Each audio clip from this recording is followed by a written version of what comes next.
My name is Honora Palmer, and at 36 I learned the cheapest word in my father's mouth was pathetic. I had just made major in the United States Army. 13 years of early mornings, hard postings, and night classes had bought the gold oak leaf on my collar. When I invited my family to the small ceremony, my father did not even pretend to consider it. My mother smoothed it over the way she always did. My brother never called at all. So I pinned the rank on with the help of people who shared none of my blood, and I told myself that was fine. 2 weeks later, a photograph put me on the front page of the regional paper.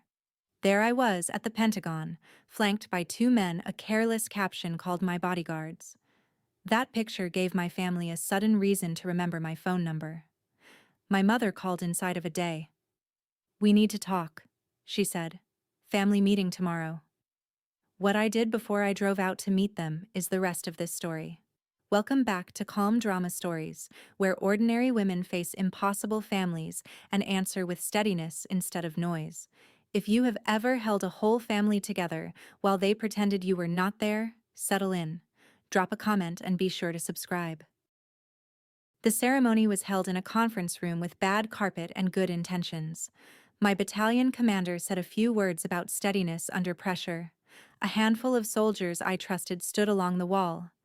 The oak leaf was cold between my fingers when I lifted it, cold the way metal is when it has been waiting in an open case all morning. Tradition says someone who loves you pins it on. I had saved 2 chairs in the front row, the way a person saves a seat out of habit more than hope. They stayed empty through the whole thing. My sergeant, a quiet man named Ruiz, finally stepped up and did the honors so the moment would not pass with nobody in it. I thanked him and meant it. After, there was sheet cake and weak coffee, and people clapped me on the shoulder and I smiled and answered their questions about the new posting. The whole time I kept my phone face up on the table near the napkins. No message came. Not from my mother. Not from my father. Not from my brother, who had a phone surgically attached to his hand. I am not going to tell you it did not sting, because steadiness is not the same as numbness, and I have never pretended otherwise. I picked up the empty case, slid the spare leaf into my pocket, and drove back to base, alone. The radio played something forgettable. I let it. There is a particular quiet that comes after a day that should have been shared. I had grown used to that quiet long before I earned the right to a bigger collar. A week before all that, I had called the house to invite them. My mother answered, which meant my father was within earshot. I kept it simple. The date, the time, the address of the base, the offer to reserve them lodging nearby. There was a pause, the kind that means someone is covering the receiver and talking low. Then my father's voice came on. Not warm. Never warm. "We're not wasting our time on your pathetic little promotion ceremony," he said. I have replayed that sentence more times than I will admit. He did not call it small. He called it pathetic. To him there was a hierarchy of service, and I had landed on the wrong rung of it. My father spent 22 years as an enlisted soldier and retired a first sergeant, and somewhere in those years he decided that officers were people who signed papers, other men bled over. When his daughter became one of them, and worse, an acquisition officer who lived in contracts and oversight, he heard it as defection. Paper pushing, he liked to say, not real soldiering. I did not argue. Arguing with my father was like arguing with a closed garage door. You could pound on it all day and the only thing that moved was you. So I said, "Understood," which is a word soldiers use when there is nothing left to say, and I hung up before my voice could do anything I would regret. I sat in my kitchen for a while. Then I made a list of the people who would actually come, and the list was short, and short was honest, and I had learned to prefer honest. I did not know yet how soon pathetic would come back around. My mother called back that evening and she did not apologize, because in our family apology was a foreign currency nobody kept on hand. She called to manage me. "Don't make it harder on your father," she said. "You know how he is." I did know how he was. I had spent a childhood learning the weather of him. What took me longer to understand was my mother's part in it. Lorraine Palmer was not cruel. She was a peacekeeper, and peacekeepers learn that the cheapest way to keep a difficult man calm is to give him less to be jealous of. When I brought home a good report card, she would set it on the counter and say, "Don't wave it around." When I got into college on scholarship, she told the relatives it was a little program. She was not trying to wound me. She was lowering my temperature so my father would not boil. I figured that out as an adult, sitting in a counselor's office on a base far from home, and the understanding did not make it hurt less. It only made it sadder. "We'll talk as a family," she said on the phone, the way she always closed things, as if the family were a committee that met and adjourned. "Mom," I said, "I just wanted you there." There was a silence on her end that I have since learned to recognize as the sound of a woman choosing the peace over her own daughter. "I know, honey," she said. Then she changed the subject to my brother's new truck, and I let her, because some nights you do not have it in you to fight a war on two fronts. My brother Dylan is 3 years younger than me and was, in my father's accounting, the family's real investment. While I was the daughter who signed papers, Dylan was the son who made real money. He worked as a liaison for a subcontractor that fed into defense work, the kind of job where the title is vague and the parking lot is full of trucks that cost more than the building. My father loved to talk about Dylan's deals. He did not understand them and did not need to. The numbers were big and the trucks were new, and that was a language he respected. At family gatherings, my father would steer every conversation toward Dylan's latest win, and my own work would sit at the table like an uninvited guest. I told myself it did not matter. Mostly I believed it. But I had started to notice things, the way you notice a draft before you find the open window. Dylan's house had gotten bigger. His vacations had gotten longer. The watch on his wrist at Thanksgiving was the kind I priced once, by accident, in an airport, and then put down fast. A liaison's salary is a good salary. It is not that salary. I never said anything. It was not my business. And Dylan had a way of turning questions into accusations, and accusations into a reason to call me jealous. So I filed it away, the way I file most things, quietly and without comment. I did not know then that the open window I had half noticed would one day let in the entire weather. I only knew my brother was living a little louder than his paycheck should have allowed, and that nobody in my family was the type to ask why. People who hear this story always ask the same thing. Why did you keep showing up? Why drive 2 hours to a house where the front row chairs stay empty? The honest answer is not the flattering one. It was not that I was naive about my family. I knew exactly who they were. It was that I had cast myself, very young, as the one who held the line, the oldest, the steady one, the daughter who did not need things, so that the household could spend its small supply of patience on the ones who did. Somewhere along the way, I confused that role with love, and I confused my silence with peace. If I just kept the visits cordial, if I just absorbed the slights and changed the subject, then the family would not fracture on my watch. That was the story I told myself. It is a common story. A lot of you are living inside it right now. The trouble with being the steady one is that everybody comes to expect the steadiness, and nobody asks what it costs you. I had become so good at carrying that I forgot I was allowed to set things down. So I showed up. I brought the dish. I asked about Dylan's deals. I let my mother lower my temperature, and I drove home each time a little hollower, and called it keeping the peace.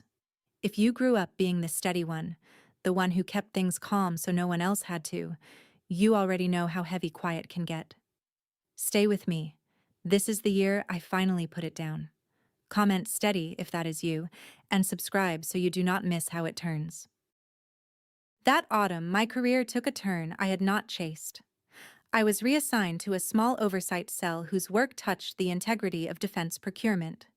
In plain words, my job became helping make sure the government's contracting process stayed honest, that bids were real, that estimates were not cooked, that the people awarding contracts were not quietly steering them. It is unglamorous work. It is also the kind of work that, done right, saves taxpayers more money than any single soldier will ever cost. I did not announce the new posting.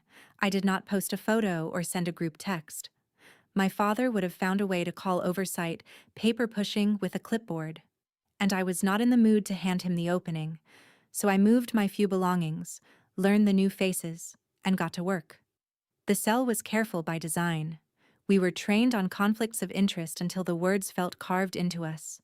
If you have any personal connection to a matter, you flag it, you step back, you put it in writing. The standard was not suggestion. It was law and regulation and the kind of habit that keeps careers and convictions clean. I remember thinking, that first week, that it was a strange comfort to land somewhere the rules were written down and meant. My family ran on unwritten rules that changed depending on my father's mood. Here, at least, the lines were drawn in ink. I did not yet know how soon one of those lines would run straight through my own kitchen table. I only knew I liked the clarity. After a lifetime of weather, clarity felt like dry ground.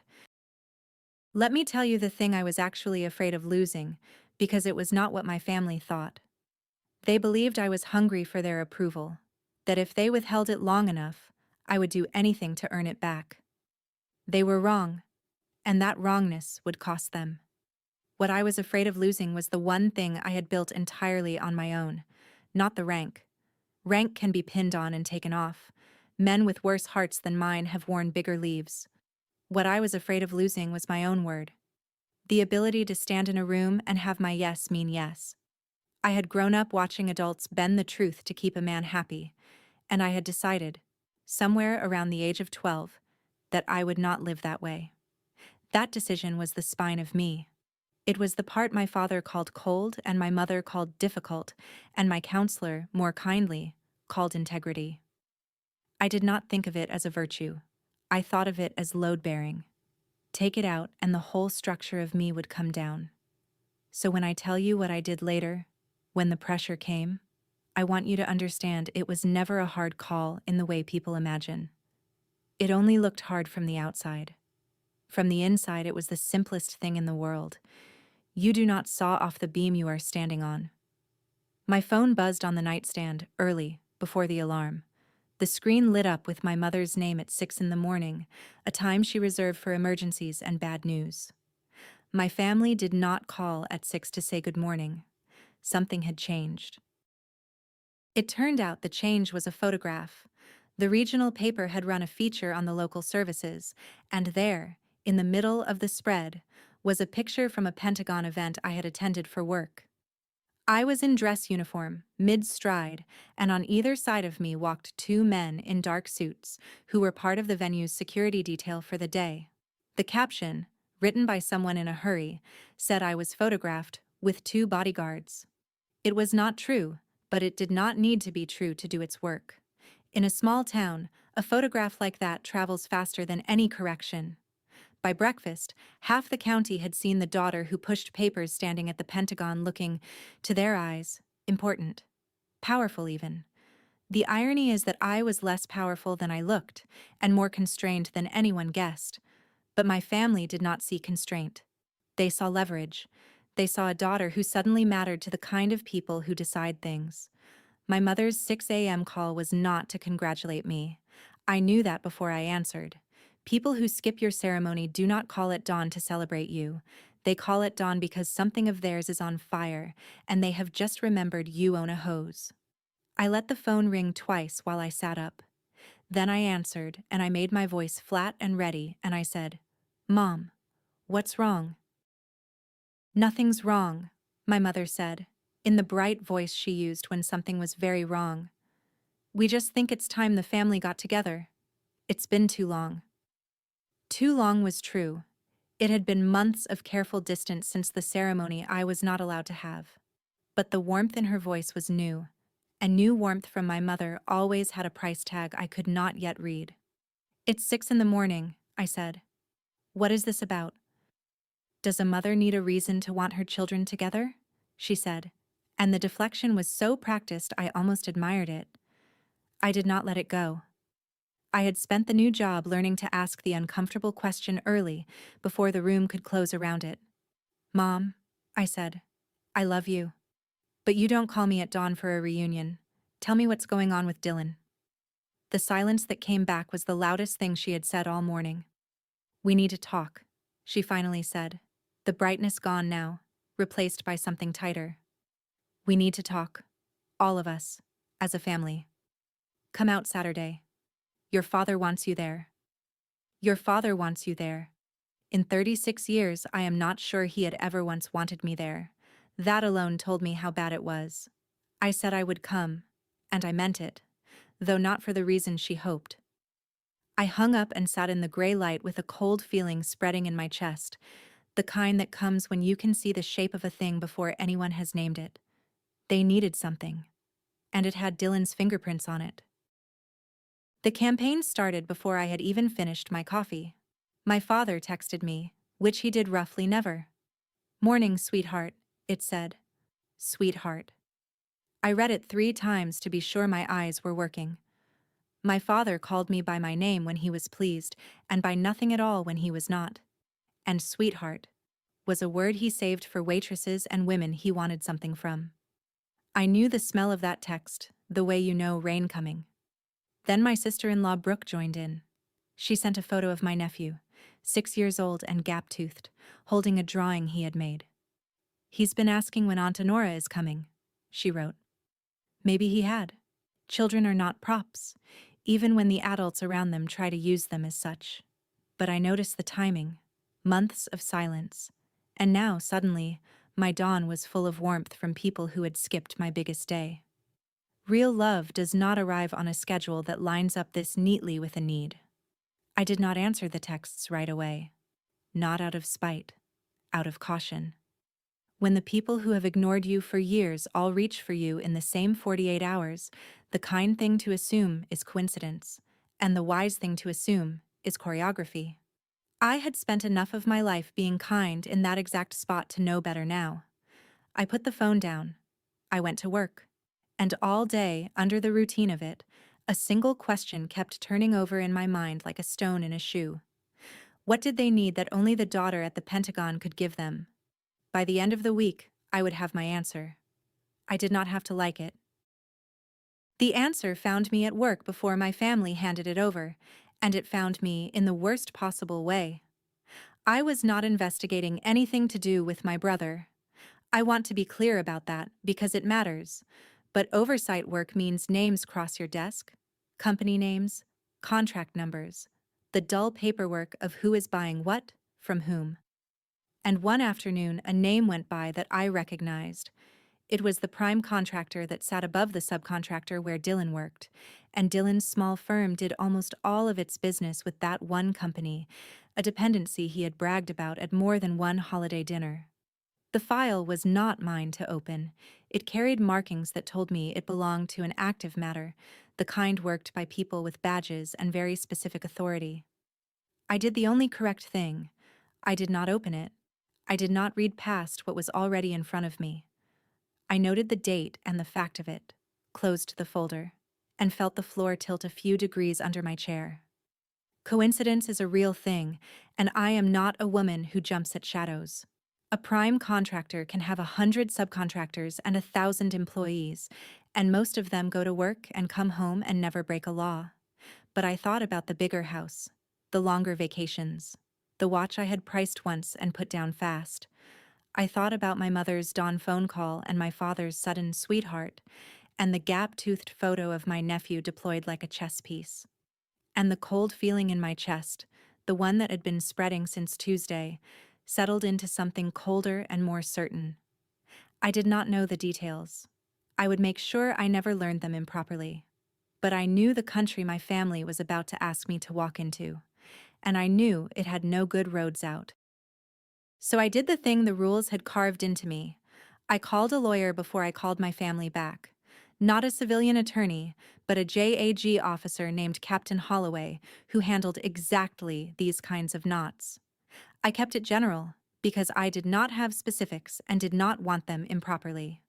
Hypothetically, I said, if a service member in an oversight role learns a close relative might be connected to a matter in her lane, what is her obligation? Holloway did not hesitate. It is not hypothetical the second it is real, she said. The moment you have a personal connection to a matter, you recuse. You step back from anything touching it. You disclose it, in writing, up your chain. And if anyone, family included, asks you to use your position to influence it, that gets disclosed up your chain too. And depending on the office and how serious it is, it may need to be reported through the proper channels as well. When in doubt, you write it down and push it up. I asked the question I already knew the answer to. And if I don't? Then you've put your career, your clearance, and possibly your freedom on the same fire as theirs, she said. There is no version of helping that helps. I thanked her and sat with it. Here is what I want you to understand, because the rest of the story turns on it. I was not a woman who stumbled blind into a trap and got rescued by a clever twist at the end. Before I ever drove out to that family meeting, I knew exactly where the edges of the cliff were, and I had walked the line with my own feet and a flashlight. Whatever they were about to ask, I already knew it would be a thing I could not do. The only question left was how I would say no, and whether I would have the spine to say it to their faces. I intended to. That night, I took out the one piece of my family I have always kept close, and it did not come from the people who raised me. It came from my grandfather. He was my mother's father, a quiet man who fought in Korea and came home and farmed and never raised his voice in my hearing. He was the only relative who took my service seriously, and the day I was commissioned, before any of the rest of this, he handed me a folded letter and told me not to read it until I needed it. I had read it exactly twice in the years since. I read it a third time that night, at my kitchen table, under the one lamp that worked. His handwriting was small and deliberate, a farmer's careful hand. Most of it was plain, the kind of plain that takes a whole life to earn. But there was one line I had underlined myself, years ago, so I would never have to search for it. Rank can be pinned on and taken off, he had written. Integrity is the only thing they can't reassign. Under it, almost as an afterthought, he had added a sentence that I had not understood at 23 and understood completely now. Family doesn't ask you to lie. People who love you never make your honesty the price of belonging. I sat with that for a long time. My grandfather had known my father for 40 years. He had watched a difficult man raise his grandchildren, and he had chosen his words for a moment exactly like this one, a moment he must have seen coming before I did. I folded the letter back along its soft, worn creases and slid it into the inside pocket of my jacket, where it would stay until the family meeting. I would need to remember whose granddaughter I was. The other half was about to test it. Saturday came gray and early. I drove the 2 hours out to my parents' house, the same 2 hours I had driven 100 times, past the same gas station and the same church sign that had been promising a fall festival since spring. I knew the road well enough to think while I drove, and I did not love what I was thinking. When I pulled into the driveway, the first thing that reached me, before I even shut off the engine, was the smell. My father kept the garage door up year-round, and the air there always carried the same two notes: burnt coffee from the percolator he ran all day, and the heavy sweetness of motor oil. I had smelled that combination my whole childhood. It used to mean home. That morning, it just meant the place where I would have to be careful. Halfway up the drive, my phone buzzed. Brooke again. "The whole family is counting on you," the message read. No greeting, no nephew this time. Just the weight of it, set on my shoulders before I had even rung the bell. I sat in the car a minute longer than I needed to. I touched the letter in my jacket pocket the way some people touch a cross, not for luck, but to remember a promise. Then I went in. The house was warmer than I had felt it in years, and not from the furnace.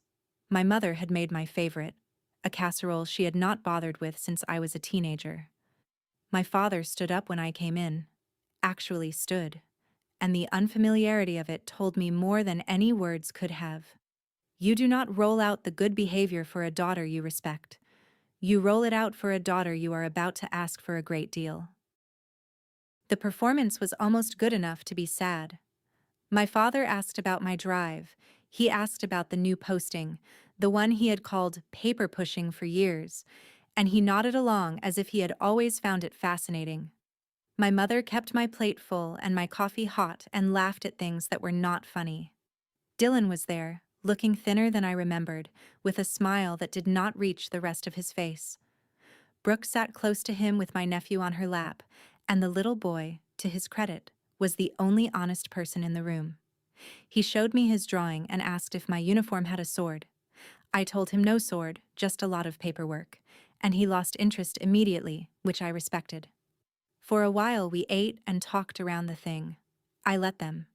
I have learned that if you stay quiet, people who want something will eventually run out of small talk and arrive at it themselves, and you will learn more from how they get there than from the asking.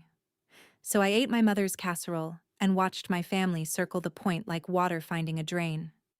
My father set down his fork.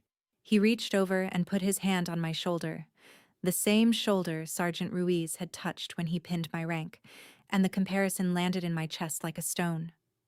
"We're family first, right?" my father said. "Whatever else, family first." I looked at the hand on my shoulder.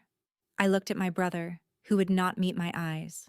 I looked at my mother, who was suddenly very interested in the tablecloth. And I understood that the meeting had finally begun. It was Dylan who finally said it, though my father had clearly rehearsed him. "I'm in some trouble," my brother began, and then the story came out in pieces, the way a confession does when the person is more sorry about the consequences than the act. There was an investigation. Federal. It touched the contracting work his company did, the bids and the cost estimates and the awards. He used a lot of words like technicality and everybody does it and the government just doesn't understand how the business works. I listened without interrupting. When he ran out of euphemisms, my father took over, and my father did not deal in euphemisms.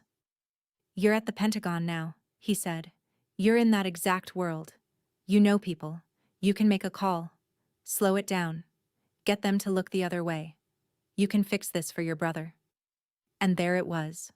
The whole reason for the dawn calls and the sudden sweetheart and my nephew's drawing. They did not want me at the family meeting. They wanted the woman in the photograph, the one they thought had power, and they wanted her to spend it on the son they had actually chosen. Brooke leaned forward, my nephew still on her lap, and delivered the line they had saved for last. "Family takes care of family," she said. She said it softly, like a kindness, which is the cruelest way to say a thing like that. I did not raise my voice. I set down my coffee. I looked at the people who had skipped my ceremony, asking me now to set fire to everything that ceremony stood for, and I felt something in me go very still and very clear. They had no idea what they were actually asking. Or maybe they did, and had simply decided my conscience was a smaller thing than Dylan's comfort. Either way, the asking was done. Now it was my turn to answer. Before I answered, I made sure they understood exactly what they had put on the table, because I did not want anyone later to claim they had not known. "I want to make sure I'm hearing you," I said, in the even voice I use when the stakes are highest. "You're asking me to use my official position to interfere with a federal investigation, to call someone, lean on them, and get a case slowed down or steered. Is that right?" My father's jaw tightened. He did not like hearing it in plain English. "I'm asking you to help your family," he said. "Same thing, different words," I said. "What you're describing is obstruction. It's a federal crime. Not for Dylan. For me." The room went quiet. Dylan finally looked at me, and what I saw in his face was not remorse. It was calculation, the look of a man weighing whether his sister's conscience could be argued away. "Come on," he said, using the old nickname like a tool. "Nobody's going to know. You'd be doing one phone call." "I would know," I said, "and so would the people whose job it is to catch exactly this." I was not angry, or not in the hot way they expected. I was something colder and harder to argue with, because here is what they had never understood about me, even after 36 years. My integrity was not a position I could be talked off of. It was the floor I stood on. You cannot negotiate a person out of the ground beneath their feet. Dylan must have sensed it, because his face changed, and the pleading curdled into something uglier. He had asked nicely, and it had not worked. Now, I suspected, He would try the other thing, the thing my family always reached for when nice failed: pressure. They had a great deal of it, and they were about to spend all of it at once. My father went first, because pressure was his native tongue. "After everything this family did for you," he said, "this is how you pay it back? We raised you. We fed you. And the one time we need something, you hide behind your rules." I almost laughed, not from humor, but from the sheer reach of it. The family that skipped my ceremony, that called my life's work pathetic, was now presenting me with an invoice. "You owe this family," my father said, and he said it like a closing argument.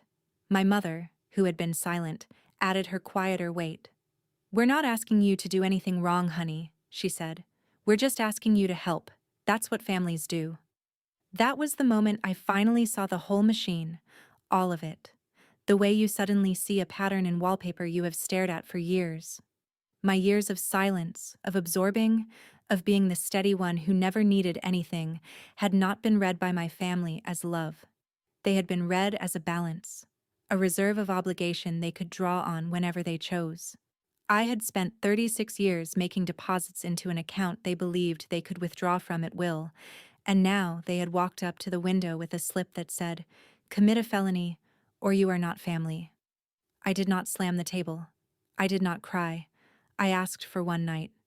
Not because I needed to think about whether to help, because that answer was already as solid as my grandfather's letter in my pocket.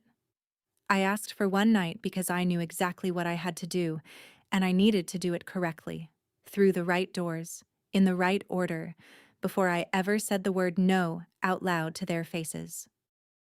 I drove the 2 hours back to base in a silence I did not fill with the radio. People expect, at this point in a story like mine, that the wronged daughter starts planning her revenge. They want the part where I lie awake designing the perfect way to make them all sorry. I have to disappoint you a little. I was not planning revenge. Revenge is a hot thing, and what I felt on that drive was not heat. It was clarity, cool and total, like the air right after a storm finally passes. Here is the truth about boundaries that took me 36 years to learn. A boundary is not a weapon. It is not a thing you do to someone. It is a line you draw for yourself, and then keep, even when the keeping costs you. I was not going to call anyone to hurt Dylan. The federal investigators did not need my help, and it would have been wrong to give it. I was not going to record my family or confront them or trap them into some dramatic admission. That is not what calm looks like, and it is not what justice looks like either. What I was going to do was much quieter and much harder for them to fight, precisely because it asked nothing of them. I was going to follow the rules I had promised to follow, all the way through, no matter who it cost. I was going to tell the truth to the people I was required to tell it to, and then I was going to tell the truth to my family, once, to their faces, and then I was going to leave. By the time I reached the base, the plan was not a plan anymore. It was just the next right thing, and the one after that. So I started. First thing Monday, I did exactly what Captain Holloway had told me to do, and what the regulations had carved into me from my first week in the cell. I disclosed. I sat down and I wrote it out, plainly and completely. I documented that a close relative might be connected to a matter that touched my lane. I formally recused myself from anything that came near it, so that no one could ever say I had so much as breathed on Dylan's case. And then I did the part that was harder to write and impossible to leave out. I reported that members of my family had asked me to use my position to interfere with a federal investigation. I did not editorialize. I did not call my father names or describe my brother's smile. I wrote the facts, the date, the request, the words, "slow it down," and "make a call," and I signed it. The folder of paperwork sat on my desk when I was done, a plain manila folder, and the weight of it on my lap as I carried it to my chain felt heavier than its few pages had any right to. I want to be careful here, because this is the part people misunderstand. I did not turn my brother in. I did not have the power to indict him, and I did not want it. Dylan's case belonged to investigators and prosecutors who had been working it long before I knew it existed. people with the authority and the evidence that I deliberately never touched. What I turned in was not my brother. It was the attempt to corrupt me. There is a difference, and the difference is everything.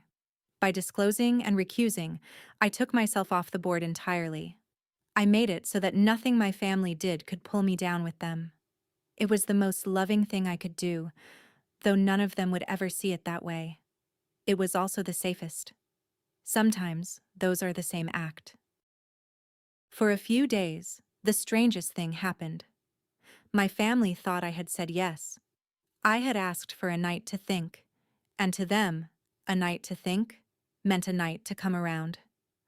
When I did not immediately refuse, they filled the silence with the answer they wanted. My mother called, warm again, almost tearful. "I knew you'd do the right thing," she said. "I told your father she won't let her brother down." I did not correct her on the phone. I could have. It would have been easy to say the words and end it right there in her ear. But some truths are owed in person, and I had decided this was one of them. So I let her believe what she needed to believe for a few more days, not out of cruelty, but because I had one more thing I was required to do, and I would not skip a step to spare anyone discomfort, including myself. Midweek, an investigator contacted me. It was procedure, nothing more. They had seen my disclosure and wanted to confirm the recusal on the record. The conversation lasted only a few minutes. I told them I had stepped back from anything connected to the matter, that I had no involvement and wanted none, and that I would not be commenting on the substance of a case I knew nothing about and intended to keep knowing nothing about. They thanked me. That was all. It was the most undramatic phone call of my life, and it was also the moment the last door quietly closed. My family thought I was their fixer. The truth was the exact opposite, and they did not know it yet. The family meeting they had called to collect their favor was now going to be the place where they found out they had never had one. In those few days of misunderstanding, my father did something that would have been funny if it had not been so revealing. He started telling people I was handling it. My mother let it slip on the phone, the way she let most things slip, half by accident and half because she wanted me to know my father was, for once, speaking well of me. "Your dad told the Hendersons his daughter's at the Pentagon, taking care of Dylan's situation," she said, and I could hear the pride in it. Finally, the pride I had wanted my whole life, arriving now for a thing I would never do. There it was.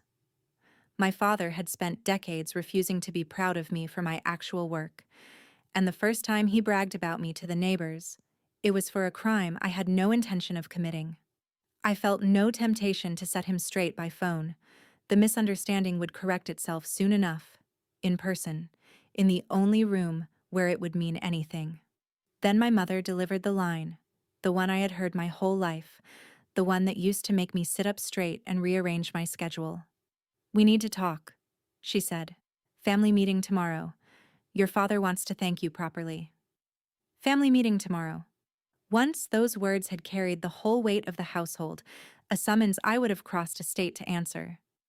Now they were just words, hollow as a knocked-on door with no one behind it, because I already knew what I was bringing to that meeting, and it was not the thing they were planning to thank me for. "I'll be there," I said. And for the first time in my life, I was not afraid of that table. You might be wondering why I bothered going at all. I had already done everything the law and my conscience required. I could have stayed on base, sent a short message, blocked their numbers, and let the distance do the rest. It would have been cleaner. It would have been safer for my own heart. I thought about it. But I had spent my whole life letting hard things go unsaid at that table, swallowing them to keep the peace, and I had finally understood what all that swallowing had bought me. Nothing. A reserve of obligation they thought they could spend. If I disappeared by text, I would be the steady one last time, absorbing, avoiding, keeping the calm. And I was done being that. A boundary you never say out loud is not a boundary. It is just a secret you keep from the people who keep stepping over it. I needed to draw the line in the exact place it had been crossed, at that wooden table, in that warm and dishonest room, in front of all of them. Not to punish them. Not to win.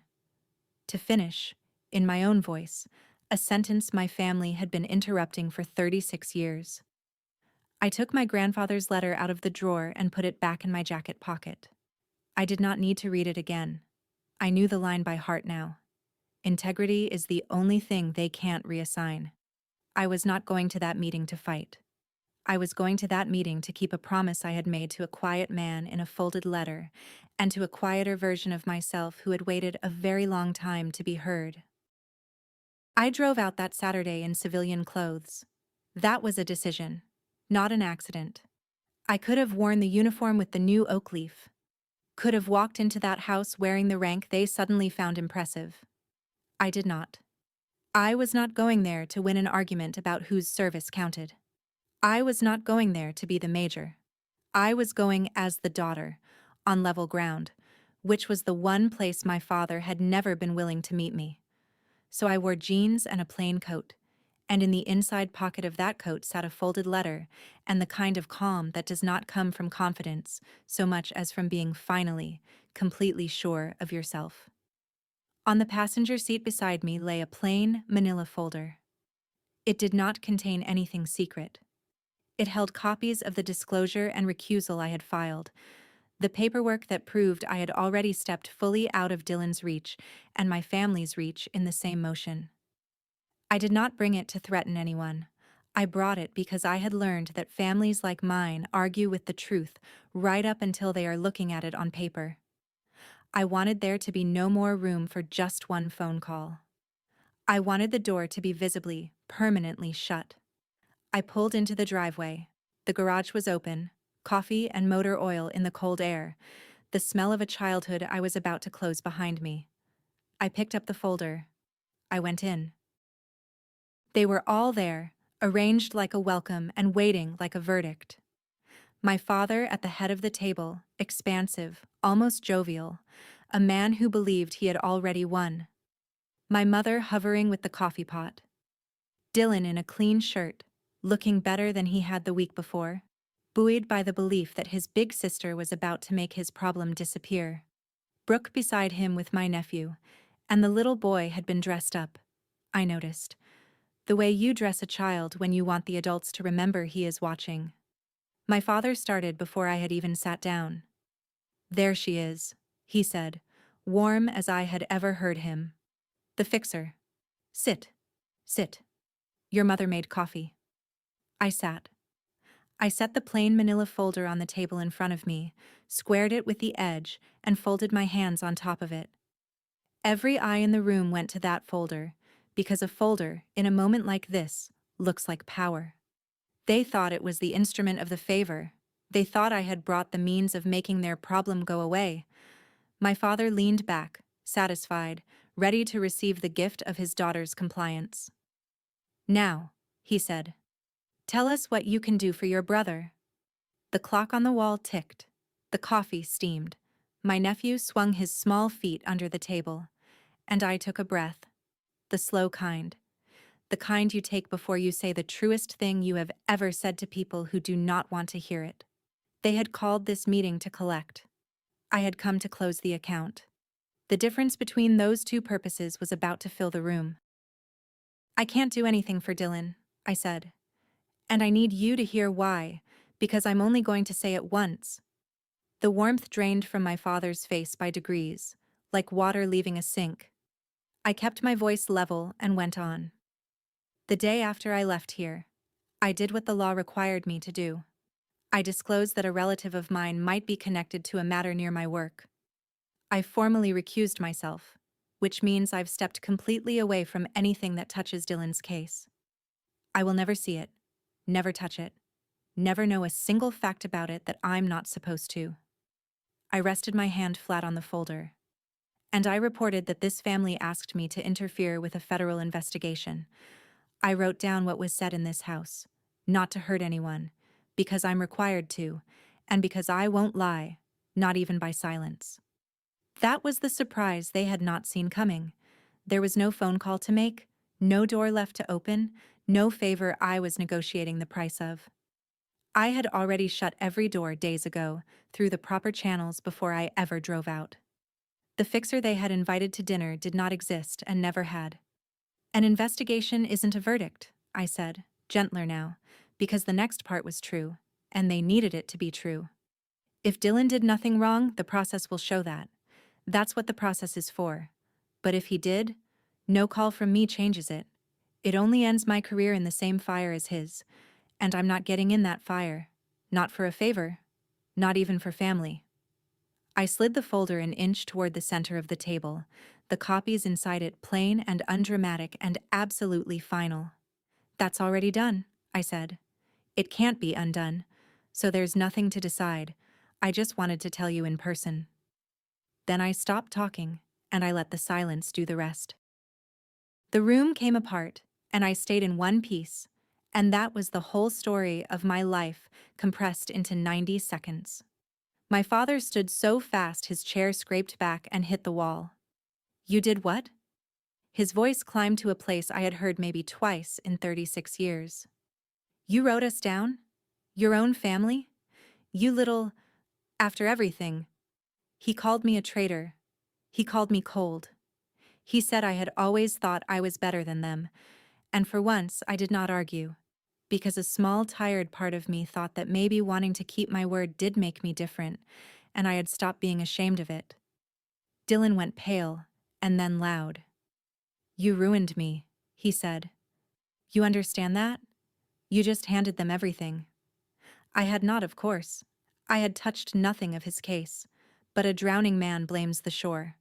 My mother put her hands over her mouth and said my name like a wound, and Brooke, who had saved her ammunition for exactly this, pulled my nephew tight against her and aimed him at me like the last shell in the chamber.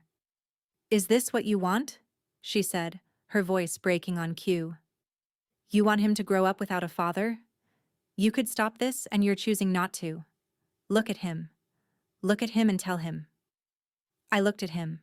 He was sick and frightened by the noise, and he did not understand any of it. And he deserved better than to be used this way by every adult in that room, including the ones who claimed to love him most. I looked at him, and then I looked at Brooke, and I kept my voice as steady as a hand on a rail. Family doesn't ask you to break the law to save them, I said. That's not love. That's a setup. And I won't teach him that it works. Then I stood, and I picked up my coat, and not one of them could stop me, because there was nothing left to take. My father made one last attempt to put me back in my old chair. Sit down, he said. We're not done. I stopped at the edge of the room, coat in hand, and I turned to face him, and I gave him the only thing I had left to give, which was the truth, returned to him in the same coin he had paid me. Do you remember, I said, what you told me when I asked you to come to my ceremony? You said you wouldn't waste your time on my pathetic little promotion. I let it sit there a moment. That word, pathetic. The one that had cost me so much sleep. I'm not going to waste my integrity covering this, so I think that makes us even. My father had no answer. For the first time in my life, the closed garage door of him had nothing on the other side of it but a man who had run out of room to push. My mother spoke then, quietly, from her chair, and her voice held the only thing in that house that came close to honest. I only ever tried to keep the peace, she said, and I believe she did. I believe she spent 40 years lowering my temperature so the man at the head of the table would not boil, and I believe she told herself that was love. So I gave her the truth too, gently, because she was the one person there I did not enjoy wounding. Mom, I said, a peace built on my silence was never peace. It was just my turn to lose, over and over. I touched the letter in my pocket, the folded promise from the one man in my family who had understood me. Then I walked out of that house, into the cold and the smell of coffee and motor oil, and I did not look back, and I did not break. The rest happened slowly, the way real things do, not in the tidy rush people expect from a story. Months passed before there was any public word. An indictment was eventually unsealed, and I learned about it the same way the neighbors did, from the news, because I had kept myself a complete stranger to the case and intended to stay one. An indictment, I will remind you, is only an accusation. It is not a verdict, and Dylan was entitled to the same presumption of innocence as anyone, whatever I privately suspected. In time, he reached an agreement rather than go to trial. What that meant for him, exactly, was for a court to settle, not for me to narrate with relish. I take no pleasure in my brother's troubles. He made his own choices long before I made mine, and the consequences were always going to be his to carry. As for me, the thing my family had been so sure would ruin me did the opposite. Because I had disclosed and recused the moment I had a reason to, by the book and on the record, my own standing was never in question. If anything, the careful handling of an impossible situation was noted, quietly, by the kind of people whose quiet notice matters in a career like mine. I kept my posting. I kept my clearance. I kept the one thing my grandfather told me they could never reassign. My family did not call for a long time. My father never did. My mother eventually reached out once, and I answered kindly and briefly and held the line I had finally learned to hold. The distance, it turned out, was not a wound. It was just room. Room I had needed for a very long time. I never did get the front row family I had saved those 2 chairs for. I made my peace with that. Real peace this time. The kind that does not require anyone else's silence to hold. A few weeks after the meeting, the soldiers from my cell took me to a plain dinner at a place with paper menus and good pie, and Sergeant Ruiz raised a glass and said something kind and slightly off-color, and I laughed until my eyes watered. That was the celebration the major in me had been owed, not a ceremony, a table of people who showed up. When I got home that night, I took the spare oak leaf out of the drawer where it had lived since the day I pinned the first one on alone. It was not cold anymore. It had been in a warm house, in a warm pocket, carried by a woman who had finally stopped waiting for the wrong people to make her feel proud. I set it on the shelf beside my grandfather's letter. The two of them belonged together. They were the only inheritance I had ever actually wanted. The highest rank I ever earned was never pinned to my collar. It was the quiet morning I stopped letting people who refused to show up decide what I was worth. That is my story. A father who skipped the ceremony, a brother who wanted a favor I could never give, and a boundary I should have set years sooner than I did. If there is someone in your life who only calls you family when they need something, hear me on this. You are allowed to stop answering. You are allowed to draw the line out loud. Set it today. Share this with someone who needs to hear it. Comment, subscribe, and I will see you in the next one.